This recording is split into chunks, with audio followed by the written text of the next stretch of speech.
Xo'p dedi va to'g'ri Shurayh ibn Xoris al-Kandi oldiga bordi. O'sha mashhur qozi Shurayh oldiga. Hazrat Umar bunga darhol rozi bo'ldi. Chunki Shurayh qozining adolati barchaga ma'lum. Xullas bu kishi qozi oldiga bordi. Avval badaviy bo'lgan ishni aytdi. So'ng Hazrat Umar ham gapirdi. Qozi Shurayh bu kishining so'zini yaxshilab tingladi. Bittasi davlat rahbari, Rasulullohning eng odil sahobasi. Ikkinchisi esa oddiy bir cho'pon.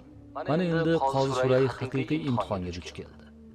Qozi Shurayh Hazrat Umarga qarab, "Ey mo'minlar amiri, siz bu otni sotib olganingizda otni kuzatdingizmi? Ya'ni ko'zdan kechirdingizmi?"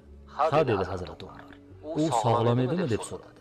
Hazrat Umar adolat va rostgo'ylik bilan, "Ha, otni olgan paytimda u soppa-sog' edi. Ammo uni minishim bilan unda nuqson ko'rindi" dedi. Shurayh qozi Hazrat Umarga, "Siz uni savdolashayotganingizda sog' edi deb o'zingiz tan olyapsiz.